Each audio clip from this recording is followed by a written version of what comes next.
Issues and Tissue, a contemporary magazine program that engages and discusses issues of development within and outside the state. The program brings to the fore ranging topics like education, politics, agriculture, just name it, while we examine the nitty-gritty of the issue in focus. Join me, BC Akpaida, every Wednesday on African Independent Television, AIT, for an exciting time. Issues and Tissue. If we can think it, we can discuss it. All right, thank you for joining us on another very exciting edition of Issues and Tissue on AIT. I am Nosareme Oso. I'm glad to be in the studio again today, discussing major issues as it affects our society, the states, and the country at large. Now, we're looking at the issue of security in the country.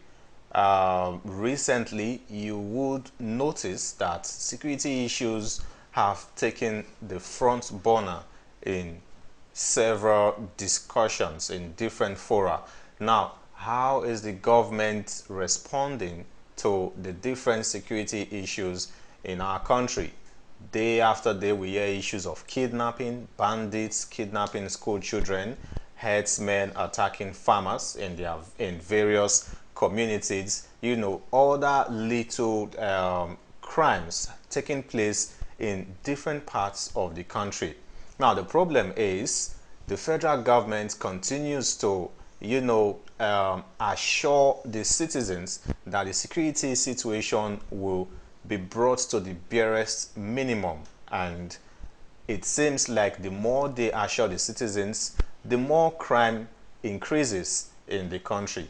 Today we'll be discussing with a prominent politician and of course a stakeholder and a chieftain of the All Progressive Congress on the issue of insecurity as it affects the country and of course our states, those states. We'll take you right away to that interview with Honourable Alile Pius, chieftain of the All Progressive Congress and founder of the Honourable Pius Alile Coalition Initiative.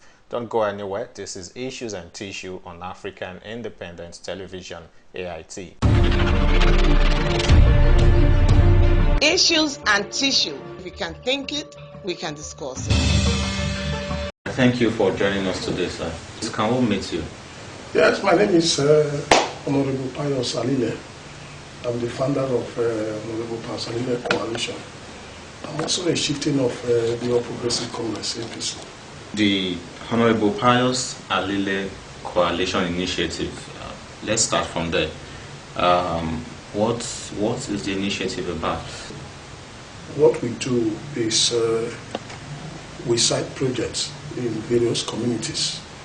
Honourable Pius Alile Coalition Initiative have cited so many projects across so many localities, especially boreholes. And some of them are still very visible in many localities. If you go to Uselu opposite Honourable Primary School, you will see one there. It's well located there, and with our inscription as well. One is being cited at Ubowo at the moment. So it's across. We have one at Eweka Street in the Obaoka local government. That one is functional. The one of Uselu is functional. We've also upgraded so many roads, both in Uselu and in Obaoka. You are just coming here now. You see that these roads have just been graded. It was also graded by our own coalition organization. Okay. So we do grassroots work. We don't make too much noise, but that is what we do. It is basically grassroots development work, because we believe that when you empower community, you empower individuals. Okay. Because we believe in collective enjoyment rather than individual ones. So when we enjoy projects together, it's better for all. It's better for the society. It's better for community. Okay. So you are also a politician. Oh yes. And a chieftain of the All Progressive Congress, APC. Yes. Now the Honourable Pius Alile Coalition Initiative, is it a social group or is it a political group? It's registered with the Corporate Affairs Commission. It's an organization that is set up to develop our communities. It has nothing to do with politics. It has nothing to do with political party at all. It is an organization that is set up by me, and it has a lot of backing and support across the world. It's a coalition that I set up in the United Kingdom, and I brought it here. So we have a whole lot of representatives in Canada, we have representatives in the United Kingdom, we have representatives in Spain. So it's as well as in Nigeria. So it's a coalition that have a broad-based support, and based on that, we have been able to do a whole lot for the communities. We also involve in politics in one way. It is by way of ensuring that we ensure the best practice by supporting those that we feel we do well for the society, those that have track record, historical record of good behavior, historical record of service delivery. We support them for mobilizing for them as well. So we get into politics just for the good of politics, not necessarily for, it's basically for from politics. So we support people, people that we feel that can also bring good dividends to the society. But we don't join any political party. As an individual, I can join a party, but as an organization, we operate and we deliver our services to the people directly and directly to the communities, and we manage our affairs completely. Okay, thank you very much. Now, it seems like you have a very a grassroots popularity based on your coalition initiative and the projects you cite in various localities, and of course the assistance, should I say, the philanthropic work you do in the society. Now, how has this grassroots popularity affected your political career? You know, as a philanthropic, you don't look at what to benefit from what you do. But the only thing I will say you benefit is the fact that you have goodwill, and people speak well of you, basically. And that does not really translate to political votes. People like you does not necessarily mean they'll vote for you. Because when it comes to election, a lot of factors come to play. So you are philanthropic does not mean you will win election. No. Because some people make that mistake to think that, oh, because I'm a philanthropic, people will use that as a measure of judgment. No, because when it comes to political games and you come to political participation, as well as electoral process, an election itself is a combination of many factors that come to play. And that is why you see that it is possible for somebody who does a whole lot of philanthropic activities, who have good name, end up not winning election. I can give you an example. Gani Fawayimi is one of them, who carry out a whole human rights activities, using his resources to fight for individuals, as well as promoting the societal good with his resources. And when he contested under the National Conscious Party, you know what happened? He didn't win.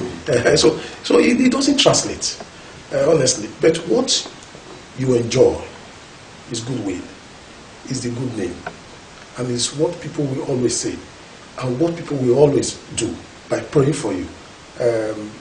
For me, what I enjoy most is the prayer. That's what I enjoy most, because I discovered that the prayers goes a long way in supporting you, in providing for you, in protecting you. The prayers of common people can go a long way in your life. And what I have also discovered, that despite all this philanthropic work, I've never lacked. You see, God has a way of making sure that the supplies keep coming. The reason is because you share, you just share, and that's what I have come to enjoy from it. And I value the coalition more than my political activities, honestly speaking, because you see directly what you are doing for the people. irrespective of the fact that you are not in power, you are still able to do that. The reason why we want to play politics is that, okay, maybe peradventure we have access to public funds. We will be able to direct those funds to the people. Because the major problem we are having in politics is corruption, stealing, too much stealing, and too much loopholes to steal. You see, in advanced countries, what they have been able to do, human beings are animals in behavior. If you allow them to do things wrong, they will do things wrong. You see, not that there is no corruption in advanced countries, but what they have done is they have been able to put things in place to prevent it from happening. That even before it happens, they already detect it. And that is what we need to be doing here.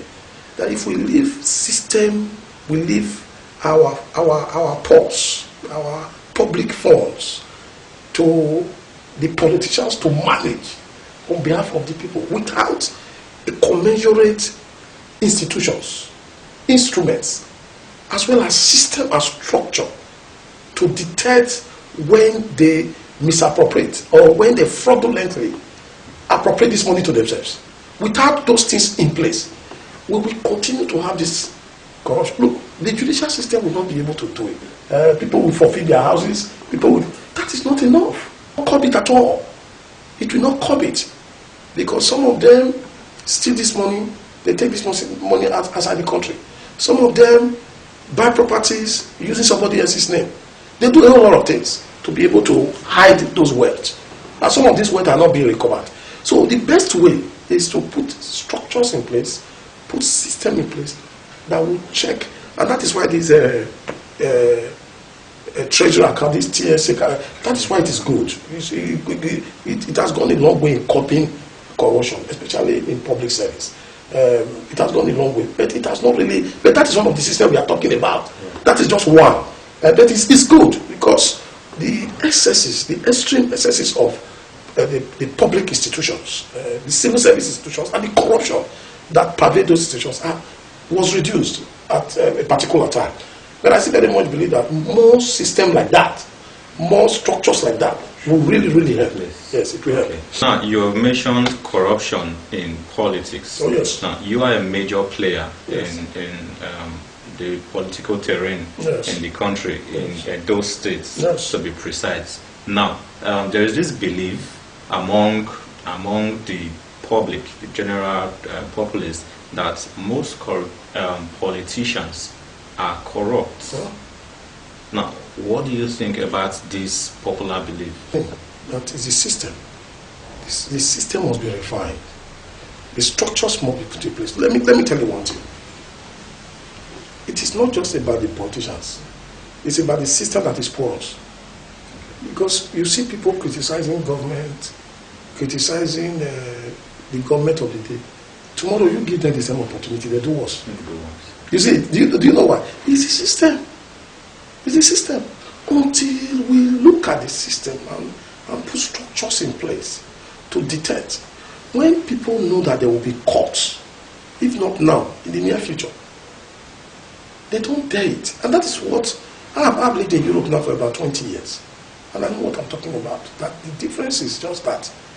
It's just that those people have been able to walk above the human thinking, human behavior. They check your behavior and confine it to what they have put in place. See, you see, they don't allow you to begin to make your judgment. They support you and make sure that they give you framework to operate on, and they put structures in place so that you walk within that framework. You just can't fiddle with it. You can't just fiddle with it. You must walk within that structure. And when you do, you are caught. You understand? And you are caught very easily. And that is what people don't want. They don't want that to happen to them. And that is what we need to start doing here. The TSA account system is good. And that is what I'm talking about, system. Because sometimes when you say certain things here, some people think it's not possible. Whereas it is, because some of them we are already doing here. Let me give you an example. I went to NYSC office in Abuja, and I wanted an exemption certificate. I was in London, and I was thinking, how do I get my exemption certificate, having graduated abroad? And I went to their system, and I checked their system, and there were a whole lot of directives on how to go about it. I collected all my documents, filled it in the system, I uploaded all my documents in the system, and they replied me within 48 hours that they are in possession of my document, that they will treat it. Okay. They replied me that I should put my passport. I should do this and I should do that. I did everything. Then after which they replied me in another 2 weeks to tell me that my certificate is ready. But when I'm coming to Abuja, I should come with the originals of everything that I've uploaded. That is a system. And when I actually went to Abuja, I presented everything. They cross-matched it with what I submitted through the system. They issued me my certificate. I didn't have to know anybody.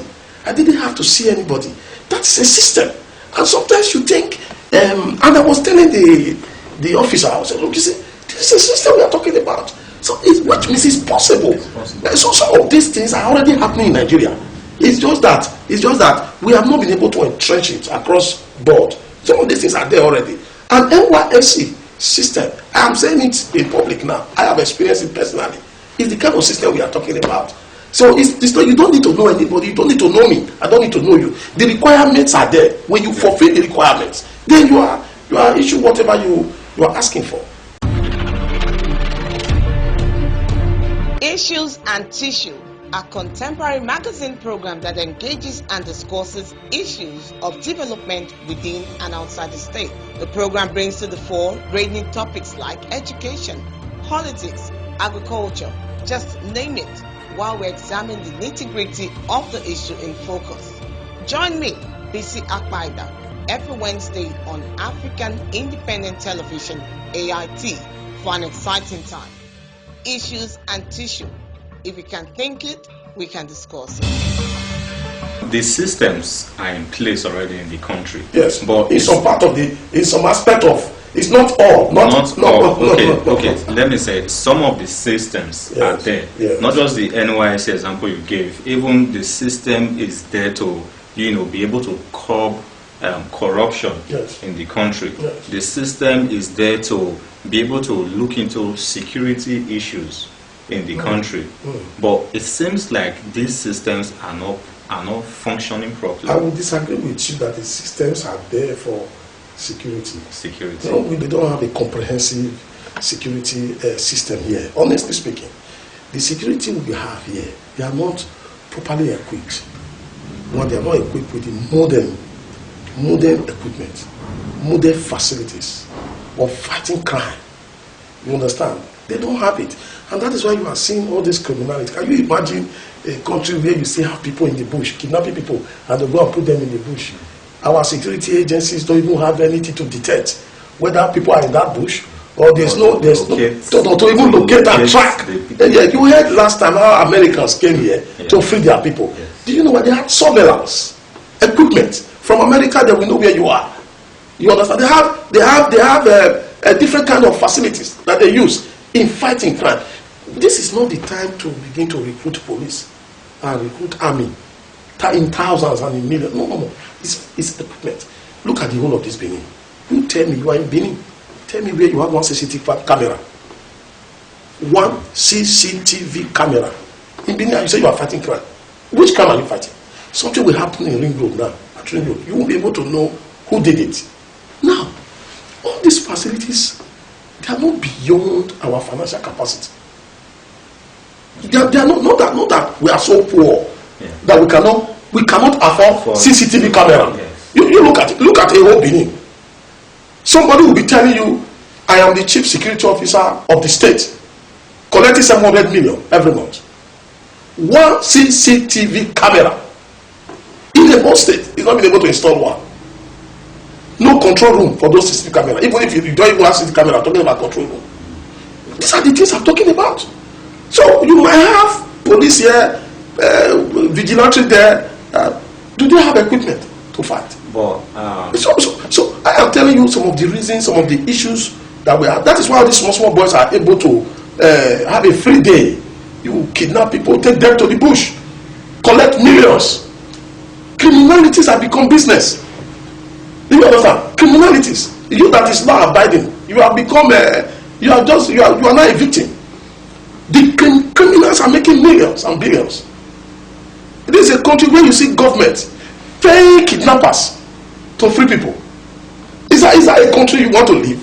So these are some of the things that we are talking about. Until we begin to put resources into our security equipment and facilities, we will not get any results. I'm not telling you the truth. We'll just be wasting time. If you like, recruit police everywhere. Yeah, but now we need surveillance equipment. We need more helicopters. We need more CCTV cameras because we don't even have any. I've not seen any. You understand? Yeah. But we need a whole lot of it. Let me tell you. In the United Kingdom, the policeman, right in his car, will be able to detect the owner of that vehicle with the registration number. He doesn't need to stop you now. He won't stop you. In his car, he knows the owner of that car already. He can also detect if you have insurance. He can also detect if your papers are complete. Now, with your name, he will also detect if you have driver's license. He doesn't need to stop you. So when you see police stopping you in the United Kingdom, you know something is wrong. They don't stop people anyhow. That is facilities. If we cannot manufacture, focus it, let's go and import them then. Because what's the problem? So sometimes you wonder whether these things we are deliberately being put in this position so that corruption can begin to thrive. Sometimes that is the way I look at it too.